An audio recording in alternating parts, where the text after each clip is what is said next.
Le Seigneur soit avec vous. Et avec votre esprit. Évangile de Jésus-Christ selon saint Matthieu. Gloire à toi, Seigneur.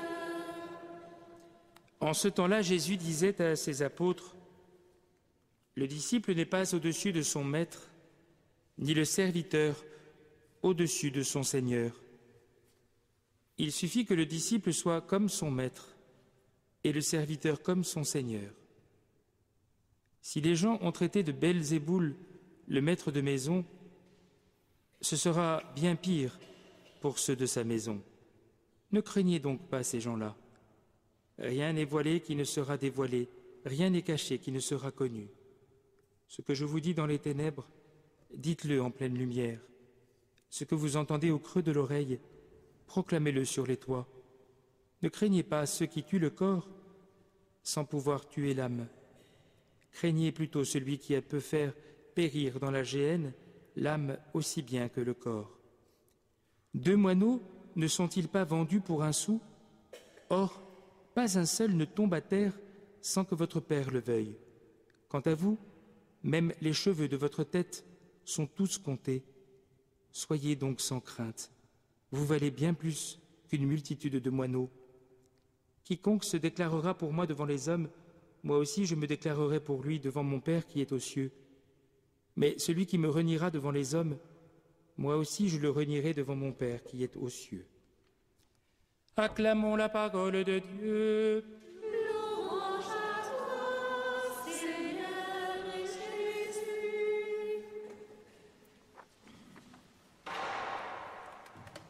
En ce 5e jour de la neuvaine que nous vivons à l'intention des couples et des familles, en nous confiant à l'intercession de Saint Louis et Zélie Martin, les parents de Sainte Thérèse, nous continuons à la fois à méditer la parole de Dieu, mais j'essaie de le faire en même temps que je consacre du temps à vous présenter la joie de l'amour, l'exhortation apostolique du pape François qui a suivi les 2 synodes sur la famille. Et donc je vais m'évertuer à le faire encore aujourd'hui en essayant de repérer dans la parole de Dieu ce qui peut éclairer le propos de ce jour. Nous avons entendu en première lecture le magnifique récit de la vocation d'Isaïe. Un récit qui, bien sûr, exprime une vision et qui, en même temps, nous dit à la fois la grandeur de Dieu et également la vocation divine de l'homme, puisque si Dieu s'approche ainsi d'Isaïe, s'il purifie ses lèvres pour qu'il puisse parler, c'est précisément pour faire de lui un témoin. J'entendis la voix du Seigneur qui disait « Qui enverrai-je? Qui sera notre messager ?» Et j'ai répondu « Me voici, envoie-moi. » Autrement dit, toute vie chrétienne est marquée par une vocation, c'est-à-dire un appel de Dieu qui ne demande qu'à s'épanouir avec notre consentement. Nous pourrons évidemment être marqués par le mystère de Dieu et la grandeur de Dieu, mais ce serait dommage de se dérober sous prétexte que Dieu est 3 fois saint. La grandeur de Dieu ne doit pas nous détourner de ce que Dieu nous invite à vivre. Pourquoi? Parce que Dieu nous donne ce qu'il nous demande.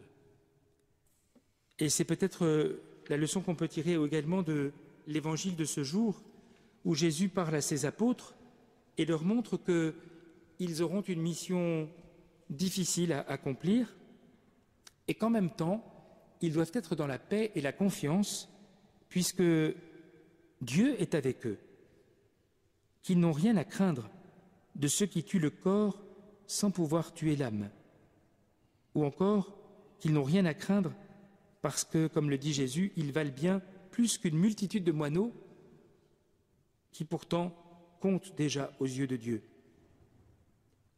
Et il y a cette ultime parole de Jésus, celui qui se déclarera pour moi devant les hommes, moi aussi je me déclarerai pour lui devant mon Père qui est aux cieux.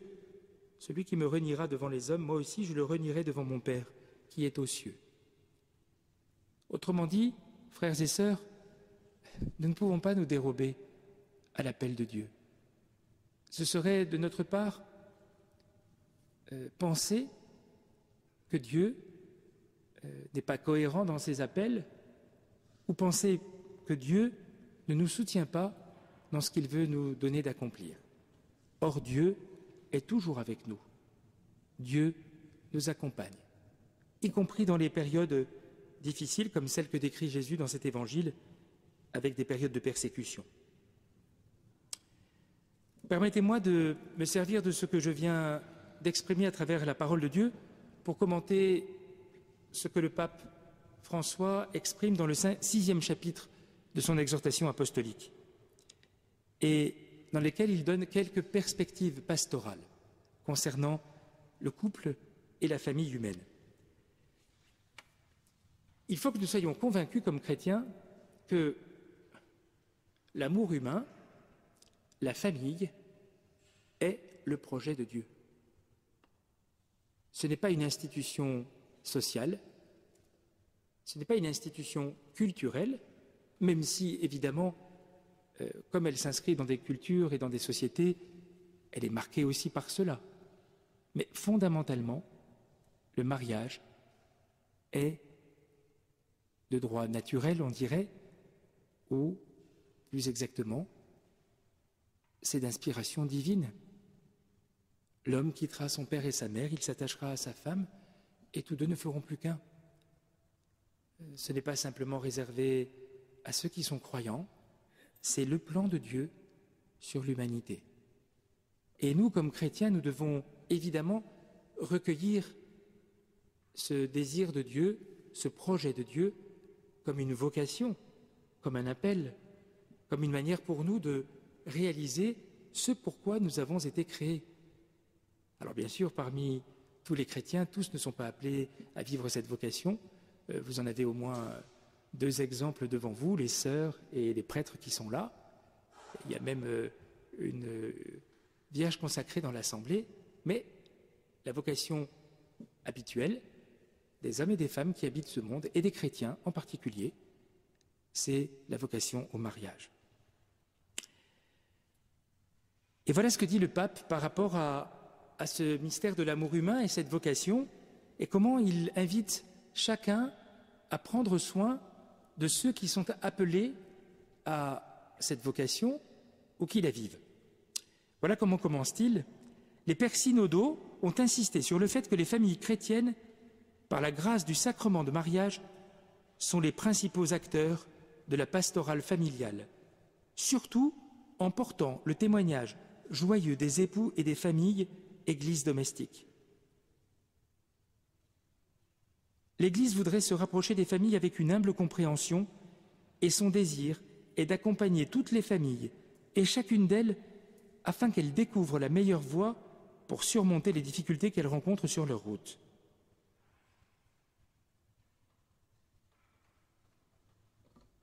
Alors la première étape, évidemment, dans ce chemin d'aide et de soutien, c'est la manière dont nous entourons ceux qui se préparent au mariage. Vous savez que les fiançailles ne sont pas simplement un rite pour remettre une bague, même si c'est toujours sympathique évidemment pour la fiancée, mais le rite des fiançailles est d'abord une bénédiction et une invitation pour tous ceux qui en sont témoins à prier pour les fiancés.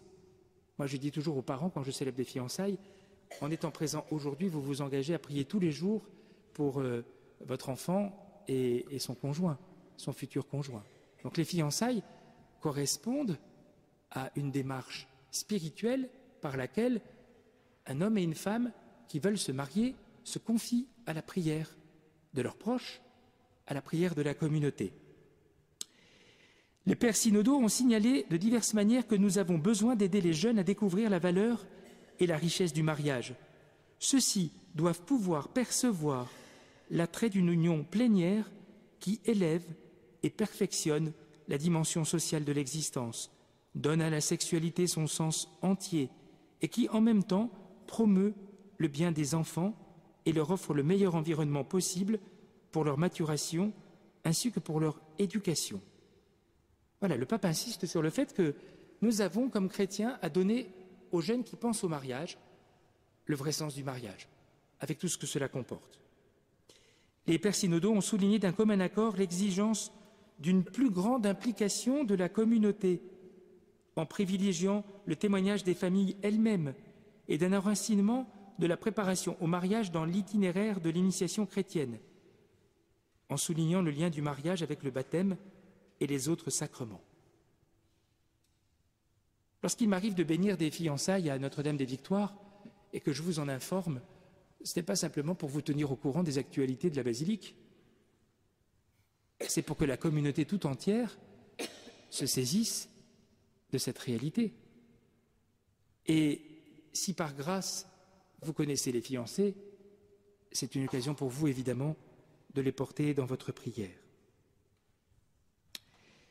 J'invite les communautés chrétiennes, dit le pape, à reconnaître qu'accompagner le cheminement d'amour des fiancés est un bien pour elles-mêmes. Peut-être avons-nous besoin de redécouvrir cela. De la même manière que les catéchumènes qui se préparent au baptême à l'âge adulte sont une grâce pour une communauté, parce qu'ils nous rappellent la joie de croire. De la même manière, un homme et une femme qui se préparent au mariage et qui le font dans le cadre d'une paroisse nous rappellent la beauté, la grandeur de l'amour humain. Alors le pape insiste, je ne vais pas trop lire les choses, mais insiste sur l'importance de la préparation et il dit qu'il ne s'agit pas simplement de transmettre des connaissances. Il dit, il est vrai que ce n'est pas le fait de savoir beaucoup qui remplit et satisfait l'âme, mais le fait de sentir et de savourer les choses intérieurement. La qualité importe plus que la quantité. Alors évidemment, il y a des moments privilégiés pour préparer le mariage, mais le pape souligne que c'est une préparation à long terme.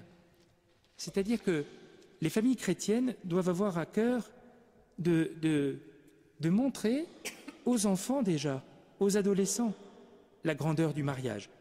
Le pape écrit, en réalité, chaque personne se prépare au mariage dès sa naissance. Vous voyez, ça commence très tôt. Les CPM commencent très très tôt. Tout ce que la famille lui a apporté devrait lui permettre d'apprendre de sa propre histoire et la former à un engagement total et définitif. Autrement dit, tout ce que nous vivons comme enfants, comme adolescents, comme adolescentes, comme jeunes adultes, évidemment, est autant de choses qui nous sont profitables pour envisager ensuite le mariage. Moi, je suis témoin dans la préparation au mariage, et je m'en réjouis évidemment, du témoignage des fiancés qui disent ah ben, nos parents sont toujours ensemble, et mon grand-père et ma grand-mère le sont aussi.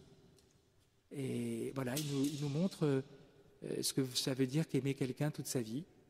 Alors malheureusement, ce n'est pas le cas toujours, évidemment, mais en tout cas, quand c'est le cas, chaque fois, j'ai le témoignage de ces jeunes qui disent qu'ils ont reçu beaucoup du témoignage de leurs grands-parents, de leurs parents.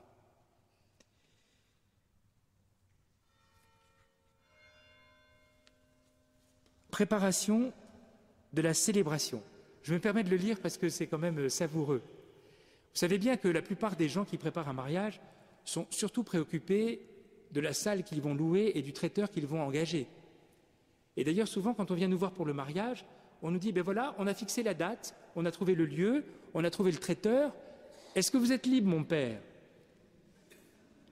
Alors on leur dit, vous auriez peut-être pu commencer dans l'autre sens. Voilà. Mais généralement, ce n'est pas comme ça que ça se passe. Donc, nous, prêtres, nous sommes généralement bons. Voilà, nous essayons de faire le mieux possible pour tout le monde.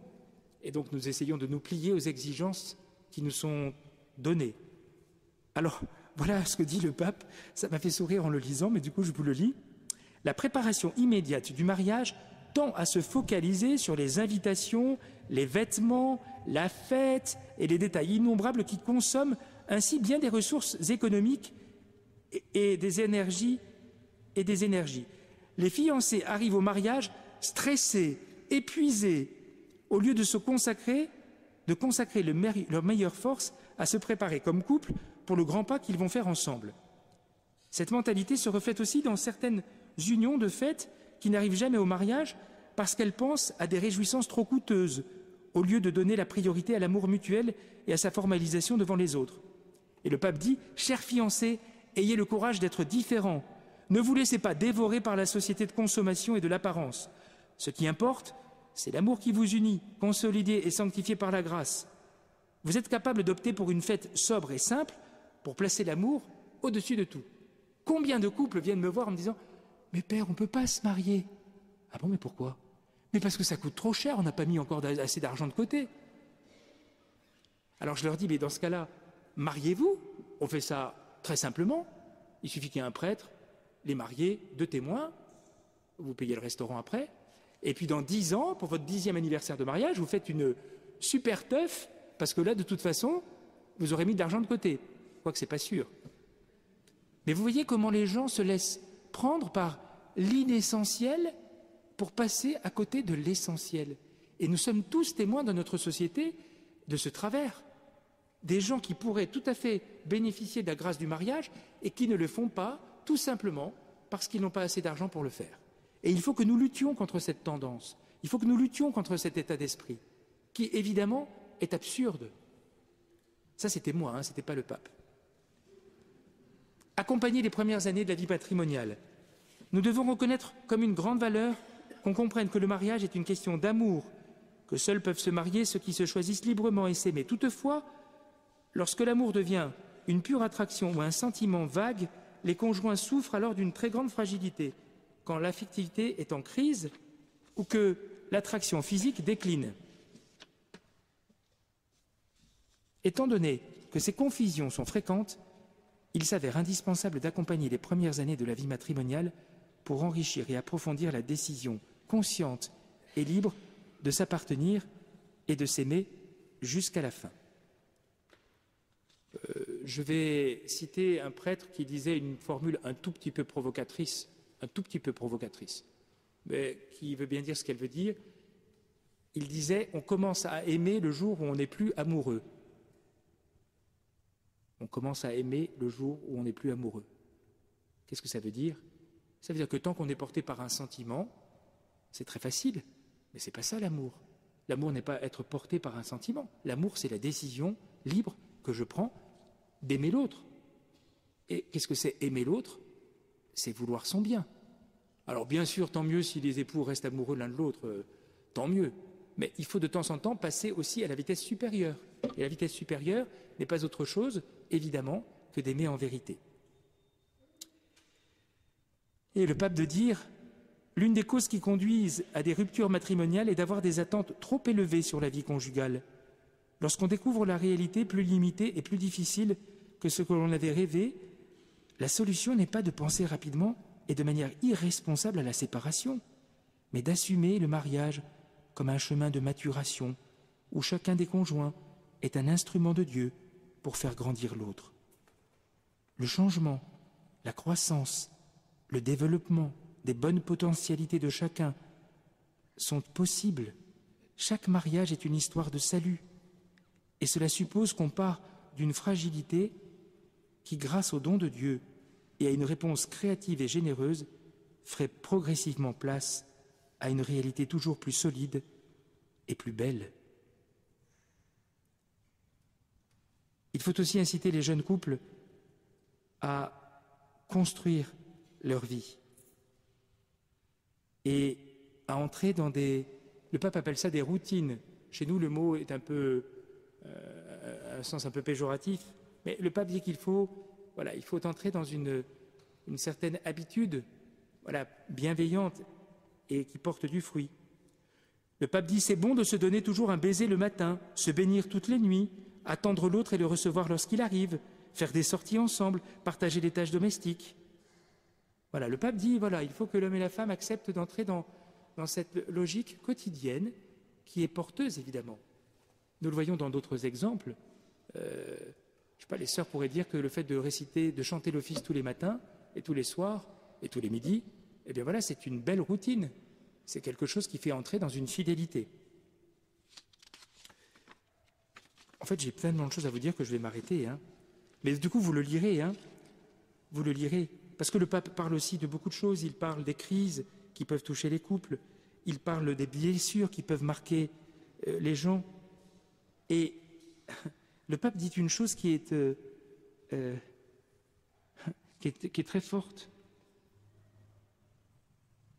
Il est compréhensible que dans les familles, il y ait beaucoup de crises lorsqu'un de ses membres n'a pas mûri sa manière de nouer une relation, parce qu'il n'est pas guéri des blessures de l'une ou l'autre étape de sa vie. L'enfance ou l'adolescence mal vécue constitue un terreau de crises personnelles qui finissent par affecter le mariage. Beaucoup finissent leur enfance sans avoir jamais senti qu'ils sont aimés inconditionnellement.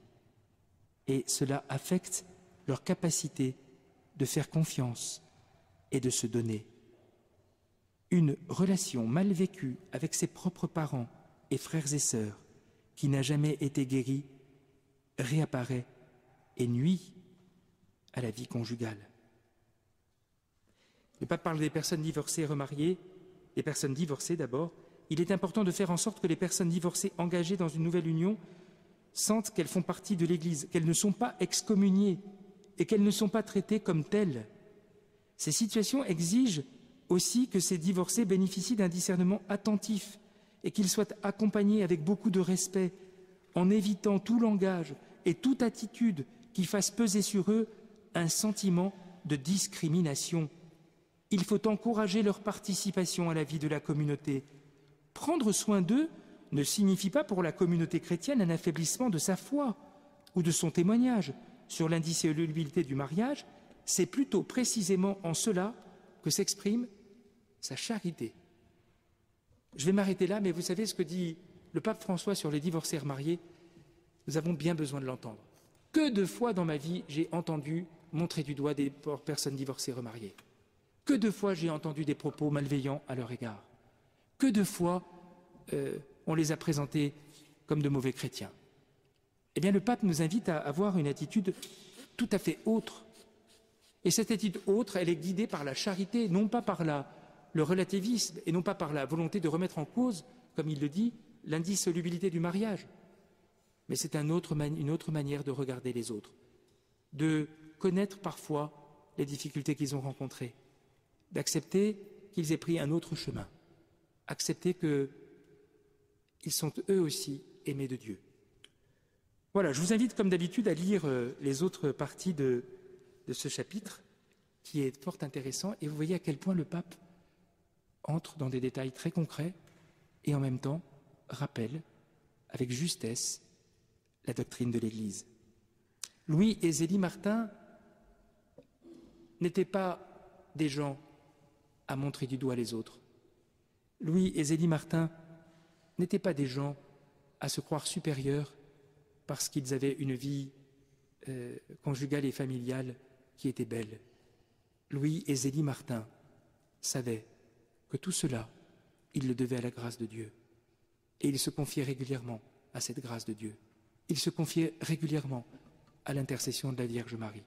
Si seulement les couples chrétiens avaient conscience du trésor qui leur est donné par le sacrement de mariage, s'ils avaient conscience du bien qu'ils peuvent faire aux autres, et en particulier à ceux qui sont blessés, la face de ce monde en serait peut-être changée. Amen.